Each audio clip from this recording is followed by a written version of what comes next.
Bom, gente, o Marcos, como eu falei, já adiantou bastante, então a minha tarefa aqui é conversar um pouquinho com vocês sobre essa relação entre psicologia histórico-cultural e pedagogia histórico-crítica.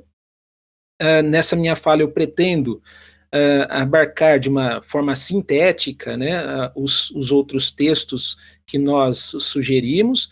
Não vou falar em ordem, então vocês vão ver que na minha fala eu abordarei o assunto dos textos, né, mesmo porque esse é um estilo que a gente tem utilizado, né, e aí você que leu o texto principalmente pode depois nos perguntar algo que esteja dentro do texto e que você ainda não compreendeu ou precisa ou quer comentar algo, né? E eu, ao final da minha fala, a gente abre no debate e perguntas, respostas que talvez a gente possa explorar melhor aquilo que porventura eu não tenha conseguido expor aqui. Então vamos lá. A primeira coisa, sempre quando eu falo sobre a relação entre psicologia e educação, eu gosto de usar uma citação do Rubinstein. É um psicólogo russo também, contemporâneo de Vygotsky. Os dois não trabalharam juntos, mas os dois têm a mesma base epistemológica, né, o materialismo histórico dialético. Quem leu bastante Rubinstein foi o Leontiev, e o Rubinstein também, nos seus livros, dá para perceber ele citando, né, algumas vezes o Leontiev, então há não há um diálogo entre os dois, obviamente, mas há uma leitura, né, desses dois autores. Mas, tirando as diferenças que há entre Rubinstein e Leontiev, tem mais similaridades do que diferenças. Mas eu quero trazer essa citação aqui. Vou ler com vocês. Diz ele: não obstante toda a dependência que existe entre o desenvolvimento psicológico da criança e o processo pedagógico, o tema da psicologia continuará sendo a mente da criança, sob as leis de seu desenvolvimento. Aqui, o processo pedagógico aparece só como condição deste desenvolvimento. Na pesquisa pedagógica, as relações recíprocas mudam. O tema da pedagogia é o processo da educação e ensino sob suas leis específicas, enquanto que as qualidades psíquicas da criança, nos diferentes graus de desenvolvimento, aparecem só como condição que devem ser levada em conta. O que é tema para uma destas ciências aparece como condição na outra. E eu gosto de usar essa citação justamente para nós evitarmos aqui, porque o tema aqui, né, é a psicologia histórico-cultural, nós evitarmos o que eu tenho chamado de psicologismo, porque a psicologia e a pedagogia são ciências distintas, cada qual com o seu objeto de estudo, e o que Rubinstein coloca aqui é que o que é objeto para uma dessas ciências é condição para outra. Por exemplo, o objeto da psicologia é o psiquismo e o seu desenvolvimento. E nós entendemos que os processos da educação, eles são condições para o desenvolvimento do psiquismo. Enquanto, quando falamos sobre essa relação de psicologia e educação a partir da pedagogia, a partir dos processos educacionais, no geral, nós entendemos que o objeto de estudo da pedagogia é a educação e o ensino e as suas específicas leis, como ele coloca aqui. No entanto, é importante que o professor, a professora entendam sobre o desenvolvimento do psiquismo humano a fim de efetivar melhor o seu trabalho educativo. Então, por isso que há essa relação importante, mas considerando que cada uma ciência distinta, cada qual com o seu objeto de estudo. Agora, eu estou dizendo isso por algumas razões. Quando eu falo em psicologia no campo da educação, não é no sentido de trazer um psicologismo, receitas da psicologia para a educação.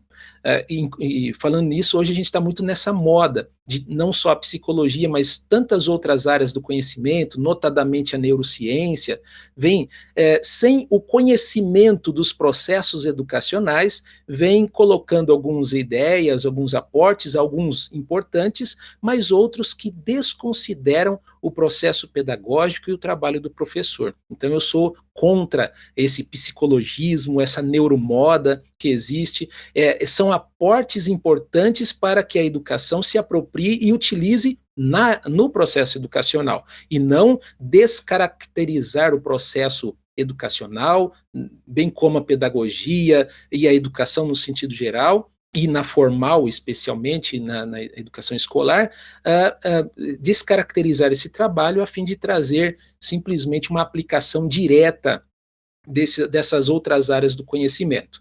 E aí eu já me utilizo, obviamente, do conceito de mediação.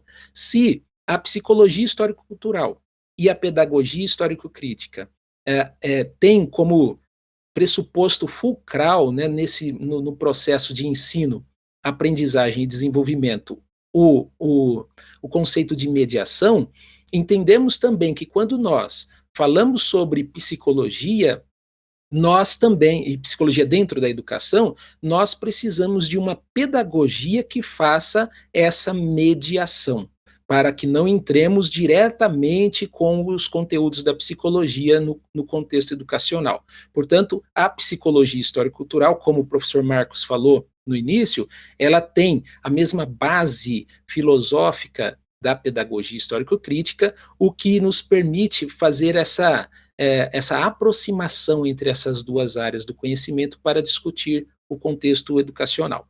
Bom, para isso eu vou me utilizar primeiro, né, do texto do Saviani, mas vocês vão ver que vai estar meio que misturados os outros textos, né? Mas eu vou partir desses pressupostos aqui, pensando na educação, para depois a gente inserir os pressupostos da psicologia. E no texto sobre a natureza e a especificidade da educação, Saviani começa dizendo que a educação é um fenômeno humano.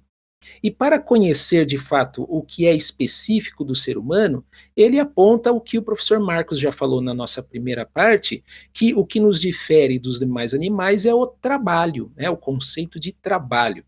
Trabalho como a atividade consciente do ser humano, onde ele modifica a natureza para suprir suas necessidades, e ao mesmo tempo que a natureza é modificada pelo trabalho, a natureza externa, ao mesmo tempo a natureza interna do ser humano. Marx e Engels, no livro A Ideologia Alemã, eles chamam esse processo de o primeiro ato histórico. Então, o primeiro ato histórico seria o ser humano, ao transformar a natureza por meio do trabalho, ao mesmo tempo essa atividade, trabalho, modifica a sua subjetividade, modifica a sua natureza interna, ou seja, suas sensações, suas percepções, sua memória, seu pensamento, sua personalidade. Então, o primeiro ato histórico, ele é sintetizado no trabalho, que o ser humano, diferentemente dos animais, para suprir as suas necessidades, ele não se adapta à natureza, mas ele adapta a natureza a si. Ele vai construir meios para adaptar a natureza para que ele supra suas necessidades. Não à toa, todos os processos aqui, principalmente materiais que nós temos aqui, todos eles são extraídos da natureza objetivada. Esse computador, esse celular que você está me acompanhando aí, o meu microfone, o meu computador, as nossas roupas, enfim, a nossa casa, são natureza objetivadas, ou seja, o ser humano se apropriou da natureza e a objetivou, produziu a partir da natureza objetos sociais. Mas isso não acontece só com a natureza externa. Isso acontece também com a natureza interna. A nossa natureza, enquanto animais que somos, também é objetivada, é transformada. Algo também o professor Marcos já falou aqui para nós. Bom, e nesse sentido, o que Saviani fala é que nos difere, portanto, dos demais animais é o trabalho. Ele vai dizer que a educação, além de ser condição para o trabalho, ela é o próprio trabalho também. Por que ela é trabalho? O Saviani ele parte também da ideia de Marx de que existe não só o trabalho material, mas existe também um trabalho não material. O trabalho material é justamente a atividade por meio da qual o ser humano se apropria da natureza e produz daí um objeto social. Agora, os conhecimentos necessários para a produção de tais objetos sociais, esses conhecimentos também são produtos culturais, mas dentro da categoria trabalho não material. Portanto, o trabalho material é aquele que produz o objeto social a partir da apropriação da natureza. Já o trabalho não material é a atividade humana por meio da qual se produz as ideias, as teorias, os valores, os conceitos, os hábitos, os costumes, enfim, produtos do trabalho não material. Então, dada essa visão panorâmica e situando justamente a educação como trabalho não material, é onde eu vou, assim, me pautar toda a minha fala a partir da concepção de trabalho. E para isso, eu faço essa interligação. Vocês vão ver que cada slide vai fazer esse figura e fundo. Ora eu vou falar da educação, ora eu vou falar da psicologia para a gente entender esse movimento. Então, se a gente parte do pressuposto do Saviani, que a educação é um trabalho, a gente vai entrar um pouquinho, então, no conceito de trabalho. Então, primeiro, como eu falei, trabalho é uma atividade consciente do ser humano, e se eu estiver falando muito rápido, vocês me falam, tá? De propósito eu estou falando rápido por conta do nosso tempo, mas se eu me estender, vocês me freiam aí, que eu falo mais devagar. E Lúria, já citado aqui também pelo Marcos, no volume 1 de uma coleção que se chama Curso de Psicologia Geral, especificamente no capítulo 3 desse livro, ele vai trazer 3 características da atividade consciente do ser humano, o trabalho. E ele vai dizer assim: a primeira característica é que as nossas atividades, nossa maneira de ser, a maneira por meio da qual nós nos relacionamos com o mundo externo e interno, são maneiras de atuar não só pautadas nas necessidades biológicas, como são dos demais animais, mas a partir do momento que o ser humano supriu suas necessidades biológicas, surgiram novas necessidades, necessidades mais complexas, o que ele no texto chama de necessidades superiores. Necessidades sociais são aquelas necessidades que não estão, não são vitais, não são necessidades que estão no nosso código genético, não são necessidades biológicas. Um exemplo que eu posso dar é esse momento que nós estamos vivendo agora. Nós estamos numa aula de pós-graduação e aqui nós não estamos aqui para satisfazer uma necessidade biológica. Ninguém morreria aqui entre nós se não estivesse nessa aula. Então, aqui nós estamos para suprir a necessidade social. Alguns em busca de conhecimento, de uma concepção de mundo nova, outros para se qualificar no seu trabalho enquanto docente, outros quanto pesquisadores, mas enfim, em tudo isso nós estamos satisfazendo necessidades culturais, que, em última instância, essas necessidades culturais servirão também como meio para a satisfação das nossas necessidades biológicas, porque a gente vai trabalhar, vai ganhar o nosso salário e vai ter um lar, ter uma casa, não morrer de fome, etc. Então veja que, em última instância, também vai alcançar as necessidades biológicas, mas veja como que é o trabalho do ser humano. A atividade do ser humano se difere dos demais animais, porque ele cria meios para a satisfação de suas necessidades e não apenas se adapta à natureza. Então, esses meios são criados a partir da própria complexidade da atividade social, surgindo daí novas necessidades. Em segundo, eu vou falar de cada uma, tá? Primeiro estou apresentando aqui. Em segundo lugar, o trabalho, ele se caracteriza por ser uma atividade mediada e não imediata, como é a dos demais animais. Então, vou falar um pouquinho aqui sobre o conceito de mediação. E, em terceiro lugar, para encerrar a minha participação nessa aula, também vou dizer da terceira característica do trabalho, é que é uma atividade consciente organizada não somente a partir dos aspectos hereditários e das experiências individuais do sujeito, mas, sobretudo, pelas experiências do gênero humano, da humanidade. E essas experiências são transmitidas às demais gerações, não pelo código genético, porque são produções culturais, mas são transmitidas por meio do processo de educação. Então, são esses 3 pontos que eu quero aqui falar com vocês, e obviamente vocês vão ver que na minha exposição, esses 3 pontos, eu vou inserir o conteúdo dos textos que foram indicados aqui para a nossa leitura. Então vamos lá. Primeira coisa, vamos falar sobre essas novas necessidades.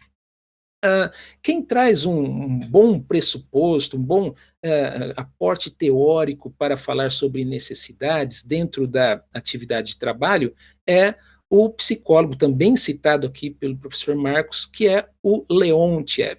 Ele, juntamente com Luria e Vygotsky, formam a troika que o Marcos aqui apresentou para nós. Né? Esse troika no russo significa trio, né? É o trio Vygotsky, Luria e Leontiev. O Leontiev é o mais novo deles, né? Em 2004 ele completaria 100 anos. Então vamos lá. Trabalho, né? Bom, já sabemos que o trabalho ele é a atividade consciente do ser humano. Agora, vamos entender o conceito de atividade. A atividade, todos os animais, todos os seres vivos são ativos, e essa atividade serve para suprir sempre as necessidades. Então veja que necessidade está muito atrelado ao conceito de trabalho. Mas antes do trabalho, vamos falar da atividade no geral, porque os demais animais também têm necessidades, e eles têm atividade, mas a sua atividade é uma atividade indireta, é uma atividade adaptativa. Então, todo ser vivo tem uma necessidade vital, que é continuar sobrevivendo, e para isso ele se adapta à natureza. Enquanto que o ser humano, considerando todo o seu desenvolvimento filogenético, ele não mais se adapta à natureza, mas ele agora, como eu falei, modifica a natureza para suprir essas necessidades. Portanto, toda atividade, ela surge para suprir necessidades. Agora veja, como eu falei, o ser humano não só atua para suprir suas necessidades biológicas. A cada necessidade suprida, surgem novas necessidades, necessidades mais complexas, que exigem do ser humano um psiquismo mais complexo, um tipo de comportamento mais complexo.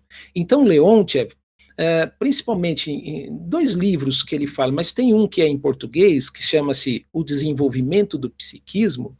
Nesse livro, em vários capítulos desse livro, ele vai trazer para nós essa concepção de que o ser humano ele atua, a sua atividade difere dos demais animais, porque ela provoca novas necessidades. Então, uma necessidade suprida gera outras necessidades mais complexas. E essas novas necessidades serão as forças motrizes, as forças motoras da própria atividade do ser humano.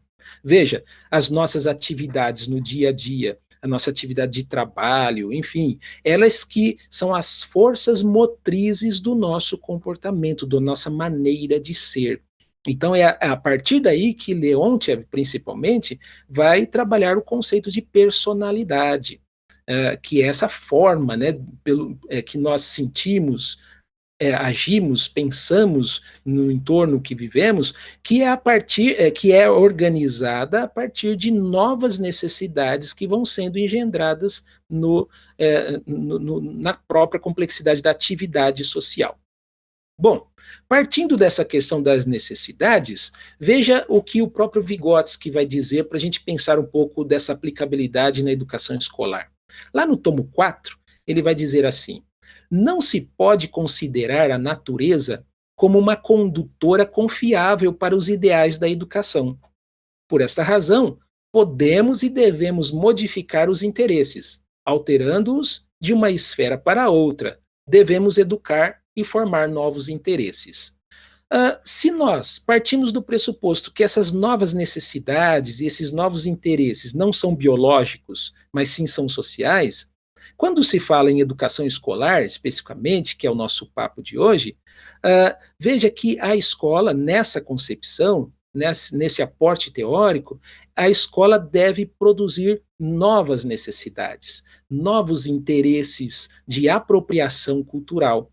Ninguém tem interesse em música clássica se a música clássica não for apresentada a essa pessoa. Ninguém tem interesse em aprender psicologia, pedagogia, se esses construtos humanos não forem apresentados para as pessoas. Vocês fizeram uma opção de estar aqui num curso de pós-graduação, estrito sensu, um mestrado, um doutorado em educação.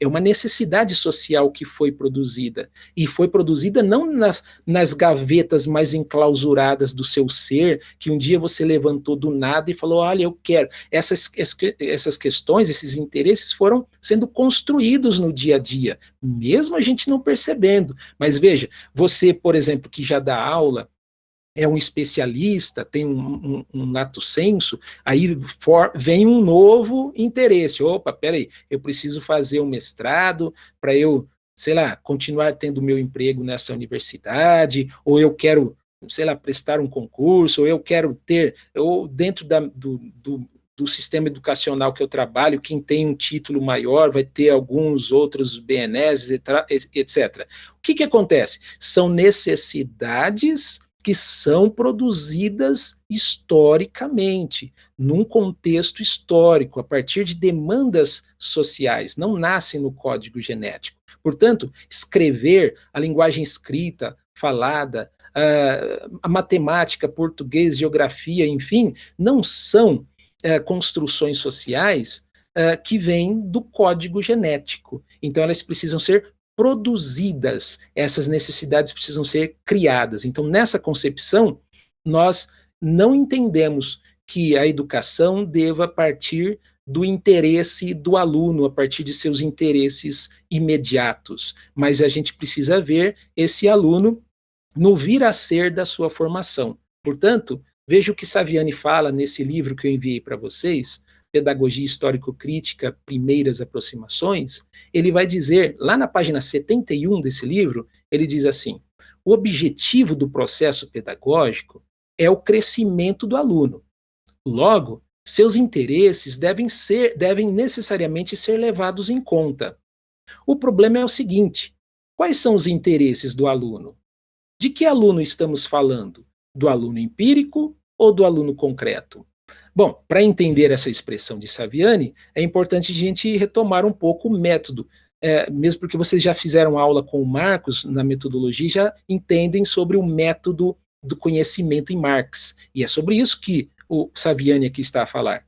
Porque, para Marx, como que eu conheço o objeto ou fenômeno? Eu parto do empírico, do superficial, do conhecimento caótico, vou às abstrações e depois eu volto nesse mesmo objeto, mas agora com o concreto no pensamento, ou seja, não é mais um concreto caótico, agora é um concreto no pensamento, ou seja, eu conheço o objeto para além da sua aparência, eu conheço a sua essência. Então, para Marx, o conhecimento se dá do empírico ao concreto por meio do abstrato. Saviani pega essas mesmas expressões e vai dizer assim: a educação escolar deve se pautar no interesse de que tipo de aluno? Do aluno empírico, daquele que está voltado às suas experiências imediatas do aqui e agora, ou do aluno concreto, cujas necessidades nem mesmo são conscientes para ele, porque essas novas necessidades do aluno concreto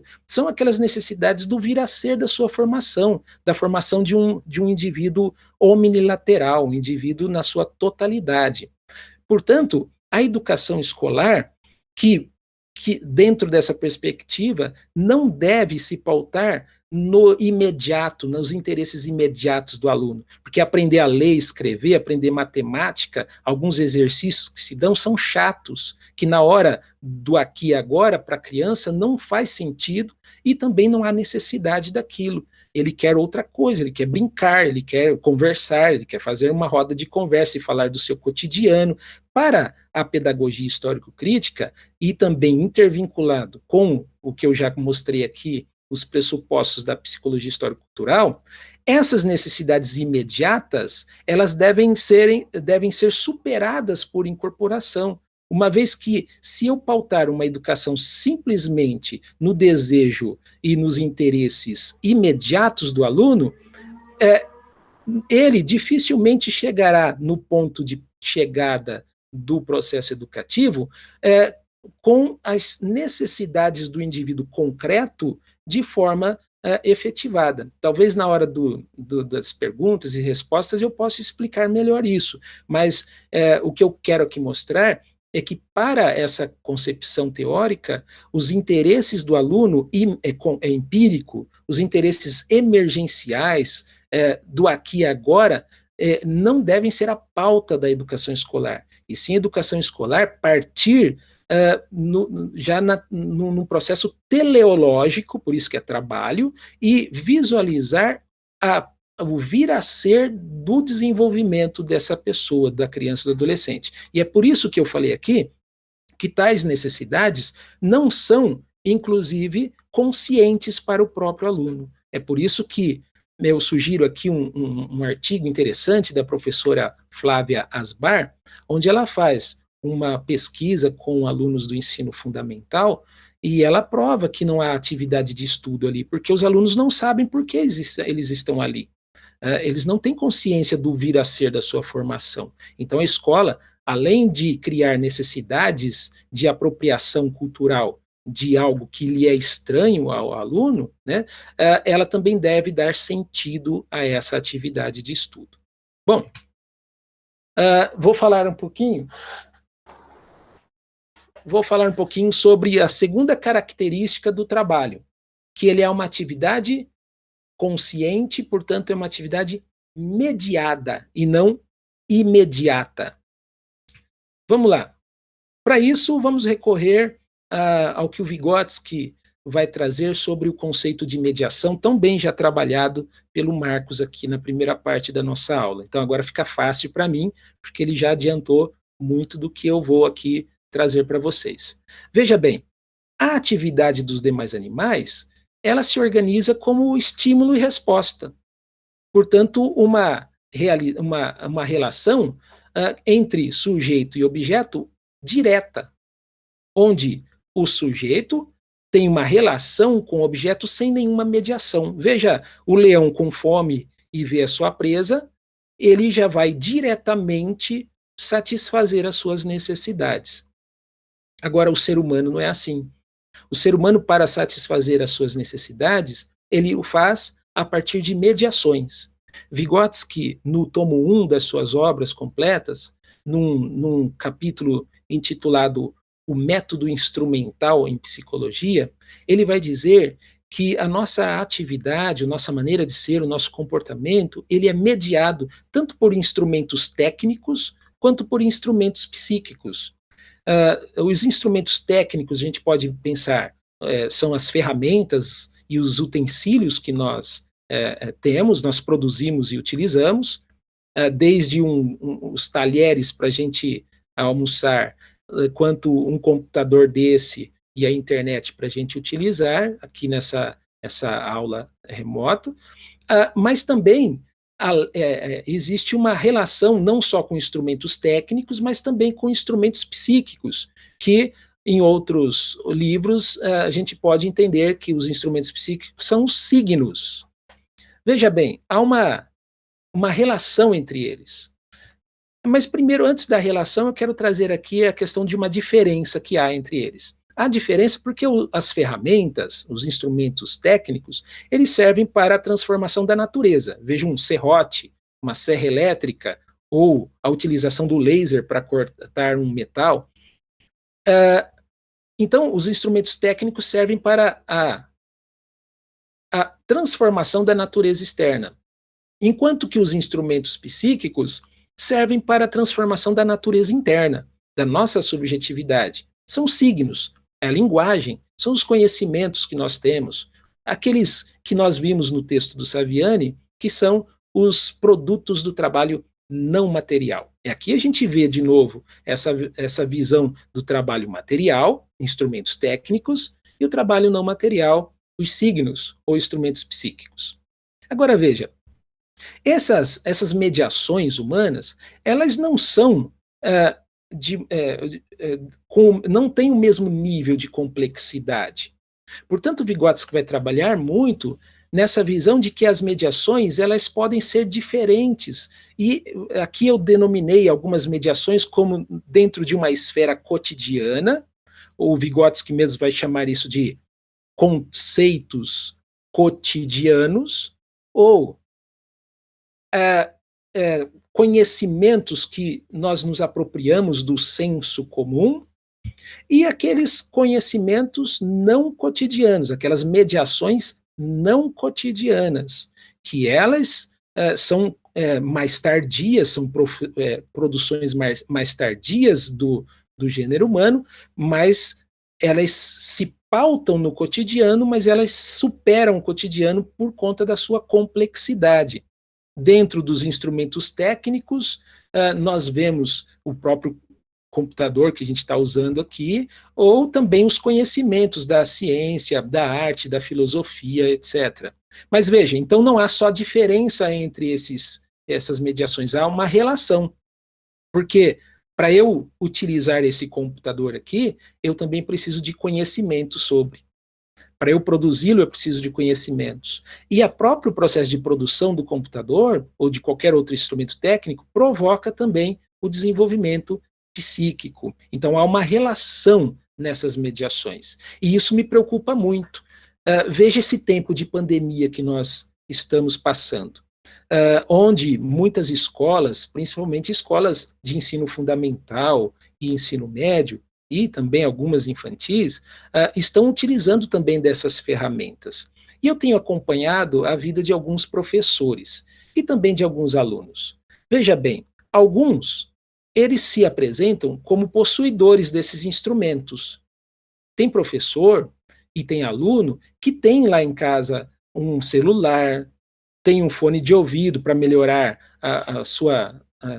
o áudio do seu som, ele tem internet, no entanto, estão apanhando bastante para utilizar esses equipamentos. Por quê? Porque não é só ter o instrumento, é necessário ter conhecimento da sua utilização. Por outro lado, há pessoas, professores e alunos, que têm o conhecimento, pelo menos utilitarista, né, básico, pragmático para a utilização como uma aula dessa, por exemplo, mas lhe falta o instrumento. Ele não tem uma boa internet, ele não tem um bom aparelho de celular, ele não tem um computador, enfim, veja aqui, quero puxar o que o Marcos falou no começo, aqui a gente vê também a questão da alienação. A alienação, quando a pessoa lhe é obliterado o acesso tanto dos signos, os instrumentos psíquicos, quanto também dos instrumentos técnicos. Agora, veja, como ele falou da alienação, são vários níveis de alienação. Por exemplo, eu consigo mexer nesses aparelhos aqui e eu tenho esses aparelhos. Mas se der um piripaque neles aqui, eu não sei mexer.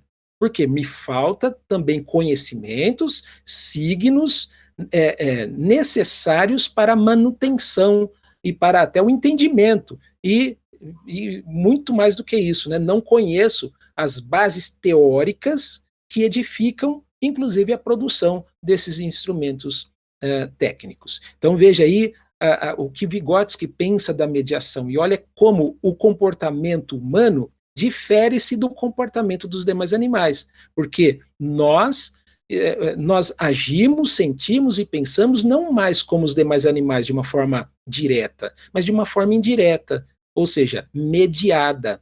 Daí, o que na primeira momento da nossa aula, alguém perguntou sobre a qualidade da mediação. Sim, a qualidade da mediação vai determinar a qualidade do desenvolvimento psicológico. Uma mediação mais complexa exigirá do ser humano um psiquismo mais complexo. Agora, antes de eu sair desse assunto da mediação aqui e trazer para a área da educação, especificamente lá no Saviani, quero trazer um outro ponto. Nós temos defendido que quem é o mediador não é o professor, como alguns construtivistas, ao utilizarem o Vygotsky, utilizam esse conceito. Você vê aí nesse esquema que eu coloquei, a mediação não é um ser humano. A mediação são as técnicas, os instrumentos técnicos e os instrumentos psíquicos. E onde entra o ser humano aí? Ele entra como o agente da mediação, aquele que vai transmitir esses instrumentos e essas mediações para os demais indivíduos. Então, é aquele que vai criar necessidades de apropriação de instrumentos psíquicos, os signos, e dos instrumentos técnicos, as ferramentas e os utensílios. Então, nessa perspectiva, nós temos defendido a ideia de que o professor não é o mediador, ele é o agente da mediação. Ele precisa transmitir esses conhecimentos, esses signos. Porque se eu coloco uma pessoa como mediadora da minha forma de ser, eu esvazio de mim mesmo, né? Porque não tenho a possibilidade de internalizar esses conhecimentos culturais para que eu tenha o autodomínio da conduta, ou a autonomia que muitos gostam aqui de falar, né, dentro da educação. Mas veja, então, a mediação são produções culturais, e os seres humanos são agentes dessa mediação. Lá em casa, os pais, os cuidadores, e nossa conversa aqui, dentro da educação escolar, entra aí a escola como um importante veículo, instrumento para a transmissão dessas mediações. Agora, não é qualquer tipo de mediação. Por isso que no texto do Saviani, ele coloca que essas mediações, elas podem ser dentro de uma esfera do cotidiano, do senso comum, que ele vai trazer uma palavra entre os gregos, né, que falam sobre conhecimentos, que é o doxa, ou seja, um conhecimento passado de geração a geração, mas é um conhecimento sem comprovação da sua veracidade, é um conhecimento vindo dos contos, um conhecimento do senso comum. Ele também pode ser um conhecimento sofia. Que tipo de conhecimento é esse? É aqueles conhecimentos onde os mais velhos é que ensinam os mais novos, ou seja, é um conhecimento pautado na experiência de vida, então os mais novos não poderiam ensinar os mais velhos. E, por último, Saviani apresenta episteme, é um outro tipo de mediação. Episteme é o saber sistematizado, é o saber clássico, é a ciência, a arte, a filosofia, ou seja, tipos de saberes mais tardios, né, de produções humanas, mas que são sistematizados e não fragmentados, ou seja, são conhecimentos mais trabalhados, mais complexos, e isso não retira os outros tipos, é simplesmente um outro tipo de conhecimento, e é esse tipo de conhecimento que a pedagogia histórico-crítica defende que deve ser transmitido pela escola. Por quê? Para Saviani, doxa não justifica a existência da escola, uma vez que a pessoa pode ter conhecimentos do senso comum em qualquer outro local. Sofia também não justifica a presença e a existência da escola. Inclusive, dentro dessa esfera sofia, há quem diga que vale mais a prática do que a gramática. Então, episteme é um tipo de conhecimento, pelo menos dentro da nossa sociedade, que a pessoa não terá outro local a não ser na escola para se apropriar desses conhecimentos. São aquelas objetivações genéricas para si, como a ciência, a arte, a filosofia, nas suas formas sistematizadas. Bom, então, dado essa questão das mediações, veja o que Vygotsky fala, o que isso implica no psiquismo humano. O emprego de um instrumento psicológico eleva e amplia infinitamente as possibilidades do comportamento, pois põe ao alcance de todos o resultado do trabalho dos gênios, como se comprova na história da matemática e de outras ciências. Aqui também estou no tomo 1 do Vygotsky, né? Veja bem, a inserção, a apropriação, a internalização de um signo que foi produzido num período específico do gênero humano, provoca em nós, hoje, as mesmas complexidades que foram produzidas lá, inclusive nos possibilitando criar novos produtos não materiais e materiais mais complexos.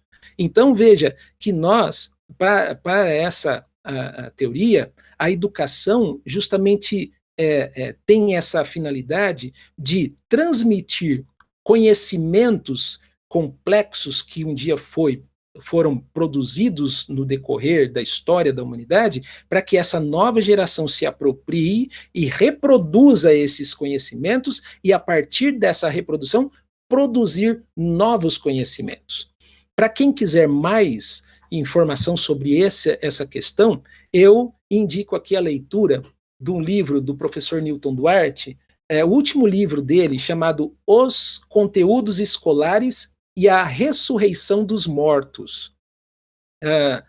Esse livro, ele vai fazer toda uma comparação com aquela literatura, aquele livro Incidente em Antares. Quem for ver, eu sugiro que leia primeiro o Incidente em Antares, para depois entender o livro do Newton, né?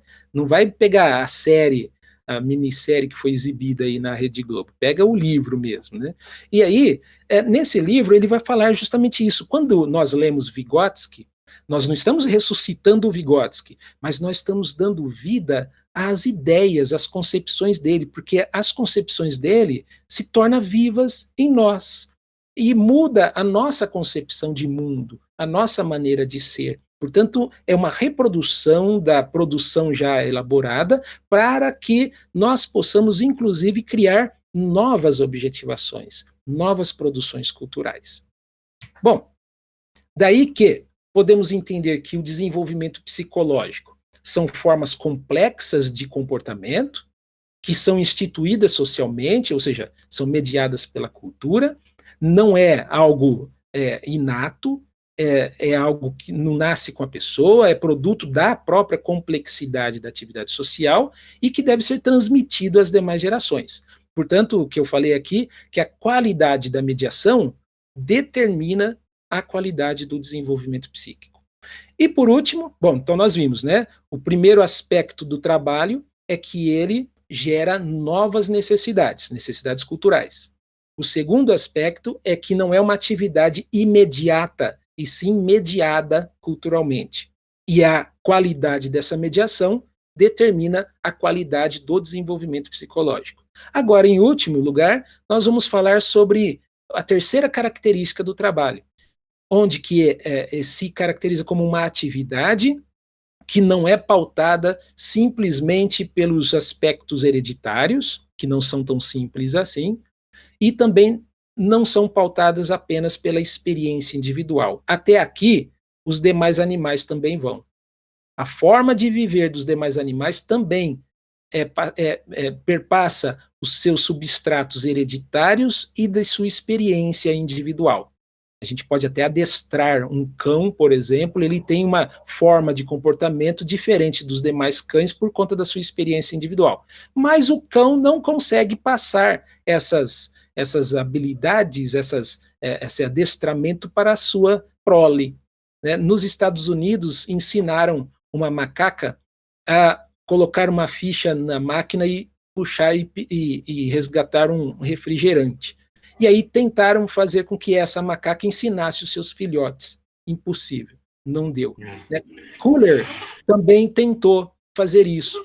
No tempo de Vygotsky, o Kohler ele fez uma experiência colocando crianças pré-escolares e macacos juntos numa sala de aula para ensiná-los. Também frustrada essa sua experiência. Por quê? Os demais animais não transmitem seus conhecimentos às demais gerações.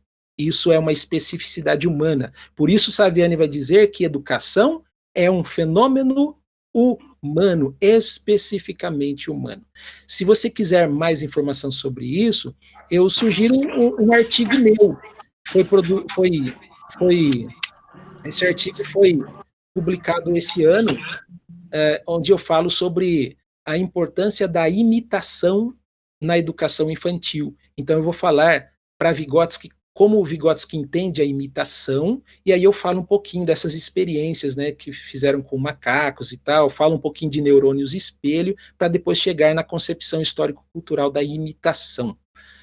E por último, veja aí, o trabalho, né, essa atividade consciente do ser humano, caracteriza-se, sobretudo, pelo um tipo de atuação pautado não só na hereditariedade, na experiência individual, mas, sobretudo, na experiência do gênero humano.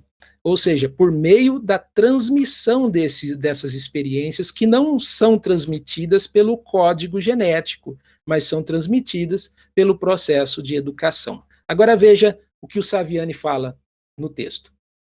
Portanto, o que não é garantido pela natureza tem que ser produzido historicamente pelos homens.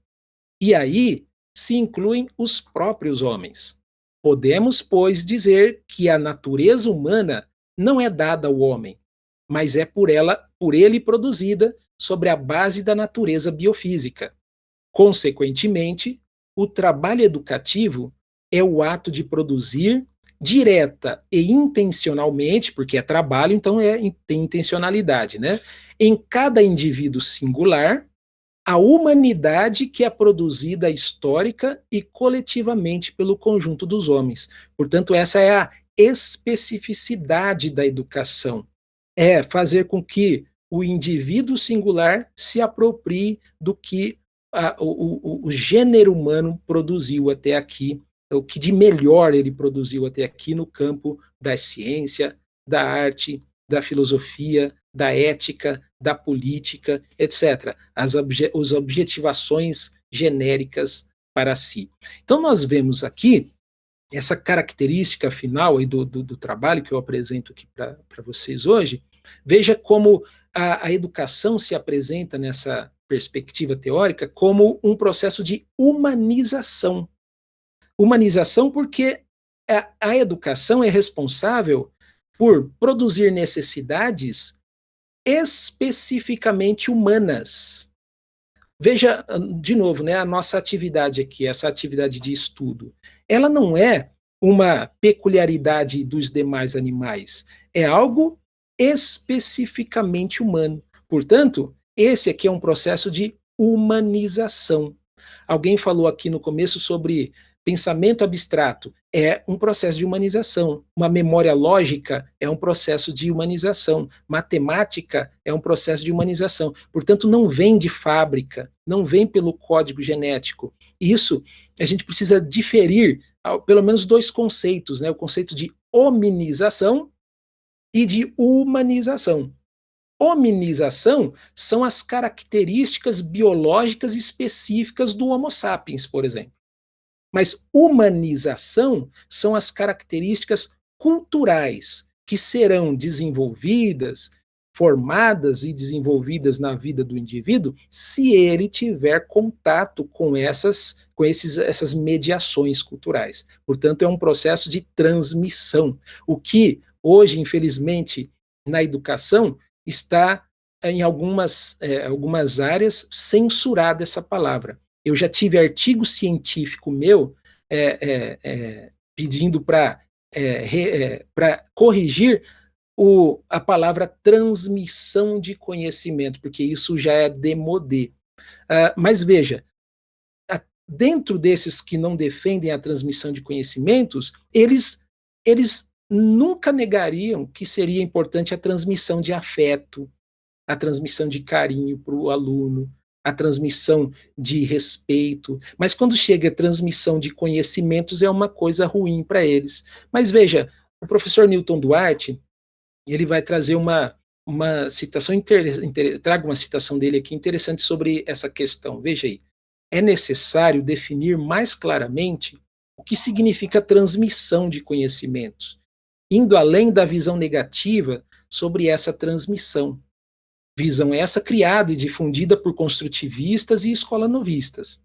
Até mesmo do ponto de vista antropológico, essa negativa em relação ao ato de ensinar é algo questionável, pois uma das características que distinguem os seres humanos das demais espécies animais é a capacidade de produção, reprodução da cultura por meio de sua transmissão contínua às novas gerações. Portanto, essa terceira característica do trabalho, que se refere à nossa forma de ser, pautada na experiência não só hereditária, não individual, mas do gênero humano, nós entendemos que essas experiências, para serem reproduzidas na vida do indivíduo, hoje é necessário o processo de transmissão desses conhecimentos. E aí entra novamente a questão da educação enquanto trabalho, porque Saviani, no decorrer do seu texto, ele vai dizer, bom, se eu sei que a natureza da educação é trabalho não material, que diz respeito à produção de ideias, valores, conceitos e ideias, e que sua especificidade é transmitir esses conhecimentos às demais gerações, então agora entra um fundamento didático da pedagogia histórico-crítica, onde nós nos pautamos pelo menos em 3 perguntas. O que ensinar? Que diz respeito ao currículo. O que a escola deve ensinar? A escola, nessa concepção, deveria ensinar episteme, os conteúdos clássicos, os conteúdos sistematizados. O como ensinar significa a educação escolar transformar esse conteúdo clássico em saber escolar, ou seja, dosá-lo, sequenciá-lo, para que o aluno possa gradativamente sair do seu não saber ao saber dessas objetivações humanas. E aí entra o aspecto psicológico desse processo, porque quando eu sei o que ensinar e como ensinar, eu também preciso entender a quem ensinar. Quer dizer, quem é o meu aluno? É aquela citação que eu trouxe no início, é conhecer o psiquismo do aluno. A maneira que eu ensino uma criança é diferente como eu ensino um adolescente e um adulto. Eu posso ensinar até o mesmo conteúdo, eu posso ensinar fotossíntese lá na educação infantil, como eu ensino fotossíntese no doutorado em botânica.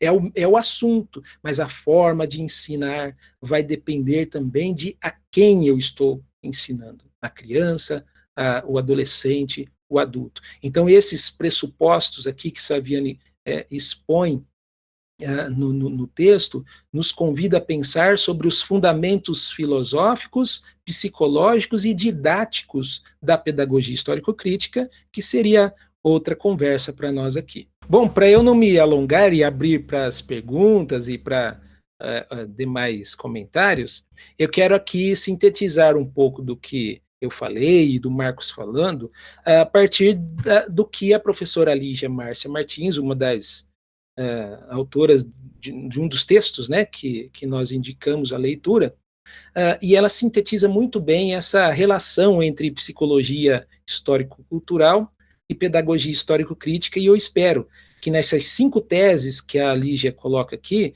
eu tenha conseguido explorar aqui junto com vocês. Então, a primeira coisa que ela vai dizer é que, ao ensino escolar, cumpre a tarefa de humanização dos indivíduos. Então, quando a gente entende que a educação escolar, quando disponibiliza o acesso, né, à cultura, às produções humanas, e o indivíduo, o aluno, ao se apropriar dessa cultura, eis aí o processo de humanização, uma vez que está sendo engendrado ali formas específicas de comportamentos humanos, né? Aquilo que não vem de fábrica, a educação escolar entra aí na sua especificidade.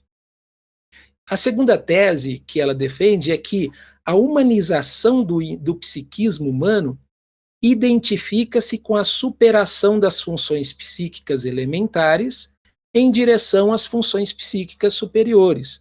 Ou seja, quando o indivíduo se apropria da cultura, as suas funções psicológicas saltam qualitativamente daquele esquema estímulo-resposta a um comportamento mediado especificamente humano. Cabe aqui a gente lembrar que não existe uma coluna de função psíquica superior e uma coluna de função psíquica elementar. São as mesmas funções: sensação, percepção, atenção, memória, pensamento, linguagem, imaginação, emoção, sentimento, são as mesmas. Ocorre que são as mesmas e, inclusive, comum aos seres humanos e aos demais animais. Ocorre que na internalização da cultura e a partir do uso dessa, utilização dessa cultura, ou seja, o processo que o Marcos colocou aqui no primeiro momento da aula, de apropriação e objetivação, esse processo faz com que essas mesmas funções, no caso do ser humano, saltem qualitativamente as suas formas superiores. E o que modifica? É que elas são mediadas agora pela cultura. E o que isso quer dizer? Quer dizer que o ser humano agora consegue criar novos estímulos para a sua resposta comportamental. Ou seja, enquanto os demais animais seguem aquela linha estímulo-resposta, os signos, a mediação, ela nos serve como um estímulo de segunda ordem, onde o ser humano pode, inclusive, dominar o próprio comportamento. Por isso, tanto se fala aí de autonomia, mas a autonomia, ela é produto de um longo período de heteronomia, um longo período de apropriação de conhecimentos. Muitas vezes, é bonito a gente ver aí alguns educadores intelectuais falando assim, não, que nós queremos alunos leitores críticos, mas que adianta formar leitores críticos sem ensinar primeiro a ler? Nós queremos pessoas que tenham um pensamento crítico, mas como que eu ensino a ter um pensamento crítico sem antes ensinar a pensar de forma especificamente humana, né, de pensamento conceitual? Então veja que essas formas humanas só serão desenvolvidas no ser humano a partir do momento que ele se apropriar do que é de humano específico, né? É aquela questão que eu falei da relação dialética entre conteúdo e forma. A terceira tese é que ela vai dizer que a atividade de estudo conquista natureza específica na forma de educação escolar. Isso em dois aspectos. O primeiro é que para essa teoria ou essa abordagem histórico-cultural, nós entendemos que a linha de ensino e de aprendizagem não coincidem. Portanto, se eu entendo desenvolvimento humano, desenvolvimento psíquico, especificamente humano, como apropriação da cultura, então, para o sujeito se desenvolver, ele precisa primeiro se apropriar da cultura. É por isso que Piaget se difere do Vygotsky. Por quê? Para Piaget, como já foi bem falado aqui pelo Marcos, e também, acho que uma aluna também falou um pouco sobre isso, para Piaget, veja a diferença, Piaget, ele não entende o desenvolvimento humano tal como o Vygotsky fala, e se os leitores aqui de Piaget vão entender que o desenvolvimento independe do conteúdo, inclusive, porque o desenvolvimento não está atrelado, pelo contrário, é necessário desenvolver para que a pessoa esteja apta a se apropriar de determinados conteúdos. Ao passo que para Vygotsky, ele entende o desenvolvimento psicológico, o desenvolvimento específico do ser humano, como a apropriação da cultura. Portanto, só vai ocorrer se a pessoa se apropriar da cultura. Só que dentro desse aspecto, nós vemos um outro aqui dentro dessa mesma tese. Não é qualquer tipo de conteúdo que vai produzir formas novas de pensamento, de comportamento. Portanto, vem aí, atrelado a esse, a quarta tese. A formação de conceitos é a base sobre a qual o psiquismo se desenvolve e a educação escolar se realiza. Por que isso? Veja bem, quando alguém falou também, não sei se foi a Geisa, alguém falou aqui sobre as formas de generalizações sincréticas por complexos e conceituais, essas são formas de generalização, de entender a vida. Vygotsky está falando aí simplesmente da consciência, a forma, o consaber, né, o que eu entendo do mundo e de mim mesmo. A criança não tem esse sistema funcional, portanto, suas formas de generalizações são sincréticas, caóticas, difusas, indiscriminadas. A partir do momento que ela vai se apropriando da cultura, essas formas de generalizações vão tomando, na verdade, é aí que elas vão tomando forma por conta do significado das coisas, né, essa unidade aí de pensamento e linguagem, e a princípio se faz a partir do experienciado, por isso o pensamento por complexos. Mas a forma de generalização mais complexa, mais sofisticada que o ser humano atingiu até hoje é o pensamento conceitual. E aí, essa forma de generalização só se dá a partir do momento que a pessoa se aproprie de um sistema de conceitos, de conteúdos sistematizados, aqueles que a gente viu com Saviani, a ponto do próprio Vygotsky falar que o pensamento por conceitos é produto do trabalho da educação escolar. Portanto, essa forma mais desenvolvida de generalização, de consciência, só se dá a partir da apropriação de episteme, de conteúdos sistematizados. E, por último, a Lígia vai dizer assim: conceitos cotidianos e de senso comum não incidem sobre o desenvolvimento psíquico da mesma maneira que os conceitos científicos. Veja aí, nós não rechaçamos os conceitos cotidianos, esse é um primeiro ponto, porque eles são mediações também, eu já mostrei lá no começo, são mediações e mais, são mediações em que nenhuma sociedade existiria sem eles. Quais são eles? Eu posso aqui trazer o que Agnes Heller, uma filósofa húngara, vai dizer que os conteúdos cotidianos são a linguagem falada, a fabricação e a utilização de instrumentos e ferramentas e os usos e costumes de uma dada sociedade. Sem essas três objetivações, não há como viver em sociedade. Agora, o gênero humano não ficou só nessa esfera cotidiana de produções. Ele ascendeu a partir dessa base, ele ascendeu essas generalizações e produziu objetivações humanas mais sofisticadas, como a ciência, a arte, a filosofia. Agora, assim como o gênero humano ascendeu das esferas em si, cotidianas, às esferas não cotidianas, nessa perspectiva, importa que o ser humano individual, o indivíduo, também ascenda da sua cotidianidade à não cotidianidade, a sua forma em si, a sua forma para si. Mas com isso a gente vai rechaçar, vai destruir, eliminar o cotidiano? De maneira alguma. Quem faz isso é a lógica formal, que não consegue entender o fenômeno na sua totalidade e exclui o diferente, exclui o outro, exclui o oposto. Para essa perspectiva dialética, nós entendemos que os conteúdos não cotidianos, em última instância, servirão para que a pessoa conduza a sua vida cotidiana, mas não agora, não deixando a sua vida cotidiana o levar, mas agora conduzindo de forma consciente a sua própria vida cotidiana.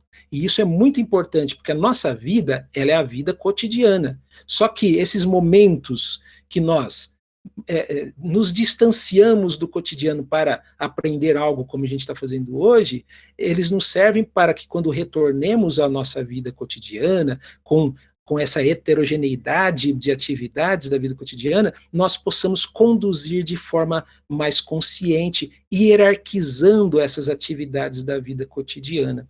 Portanto, é o que o Saviani fala na última folha, na última página do texto lá que eu enviei para vocês. Ele vai dizer assim, olha, os conceitos cotidianos são comuns tanto para a classe dominante quanto para a classe trabalhadora. Agora, os conceitos não cotidianos não são assim. Eles são conteúdos que, dentro de uma escola de ponta, uma escola onde a classe dominante se apropria de fato de conceitos não cotidianos, lição familiar. Agora, chega na escola pública, que seria o único local onde um pai trabalhador confiaria para enviar o seu filho e falar: meu filho não vai ter essa mesma vida minha, meu filho vai ser doutor, meu filho vai não sei o quê. Aí chega lá na escola, a escola, algumas delas, alguns sistemas de ensino, inclusive, sustentam ainda com esse respeito à cotidianidade do aluno, eles ainda continuam propagando a própria cotidianidade do aluno, não possibilitando a ascensão a outras esferas de objetivações humanas. Isso é a alienação. A pedagogia histórico-crítica e a psicologia histórico-cultural luta contra esse tipo de segregação social e, para nós, não há justificativa de uma escola de ponta e uma escola lá da periferia transmitir conteúdos diferentes quando transmitem. Para nós, os conteúdos não são propriedade de uma classe social. Os conteúdos são produções do gênero humano. E importa que todos os indivíduos se apropriem delas. Portanto, é sim uma perspectiva socialista, é sim uma perspectiva que tem como ponto fulcral a humanização de todos os indivíduos. Bom, eu termino aqui a minha exposição e vamos abrir agora para o debate, para as contribuições também do professor Marcos aí, que eu não deixei ele falar. Depois disso que eu vou falar, gente. Foi ótimo, Ricardo. Mas vamos ouvir os alunos, eu sou suspeito, né?